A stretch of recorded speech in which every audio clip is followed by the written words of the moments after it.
Charging అయిపోతుందండి. నేను actually ఇక్కడ మన మీద కుట్రలు జరుగుతున్నాయి, కుతంత్రాలు జరుగుతున్నాయి. వేం నరేందర్ రెడ్డి, పొంగులేటి శ్రీనివాస్ రెడ్డి, వెండి వర్గం అంతా కలిసి కుట్రలు చేస్తున్నారు. దీంట్లో కడియం శ్రీహరి భాగస్వాములు, అందరూ వరంగల్ వాళ్ళందరూ భాగస్వాములు అండి. బసవరాజ్ సారయ్య, గుండు సుతారాణి వీళ్ళందరూ భాగస్వాములు. మీరు ఎటువంటి సంకోచం పెట్టుకోకండి. దయచేసి చెప్తున్నాను, కార్యకర్తలను కాపాడుకునే బాధ్యత కొండా దంపతులది, కొండా కుటుంబాన్ని. ఎప్పుడు మేము కార్యకర్తల వెనకాల ఉంటాము. మాకు పదవులు శాశ్వతం కాదు, పైసలు శాశ్వతం కాదు. మేము నిబద్ధతతో పనిచేస్తాము, కార్యకర్తలకి వెనకాలని చేస్తాము.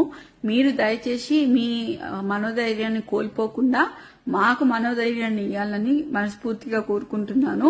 నేను మళ్ళీ లైవ్ లోకి వస్తానండి. ఇక్కడ చాలా అల్లరిగా ఉంది. చుట్టూ మొత్తం పోలీసుల ప్రహారీలో నేను ఉన్నాను. నేను ఇంట్లో ఒక్కదాన్నే ఉన్నాను. ఇప్పుడు అమ్మ కూడా లేదు, నాన్న లేడు, ఇక్కడ అమ్మ లేదు.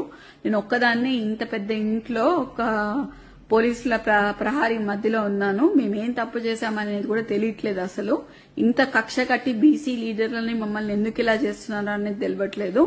మేం ఫైటర్స్, మీ అందరికీ తెలుసు. నేను ఎట్లాంటి ఫైటర్నో మీ అందరికీ తెలుసు. నేను ఈ సిచ్యువేషన్ ని డెఫినెట్లీ ఫైట్ చేస్తా. ఎందుకంటే చిన్నప్పటి నుంచి నేను ఫైట్ చేసి ఉన్నా. ఇవాళ కూడా నేను ఇంట్లోనే ఫైట్ చేస్తా. ఇవాళ కూడా ఎంతమంది పోలీసు వాళ్ళు వచ్చినా కూడా నన్ను ఎవరేం బీకలేరు, ఏం చేయలేరు. నేను ఇక్కడనే ఉంటా. ఎవరైనా నన్ను తీసుకపోతే మాత్రం మీరు దయచేసి దాన్ని ఖండించాలని, తీవ్రంగా ఖండించాలని నేను కోరుకుంటున్నా. తప్పితే ఇంకా అట్లాంటిది ఏం లేదు. దయచేసి మీరందరూ మా అండ ఉంటారని చెప్పి నేను మీకు చెప్తాను. మాకు సపోర్ట్ చేయండి. మీకు మీ అండదండలో మీకు కంపల్సరీగా తోడుంటామండి. Thank you.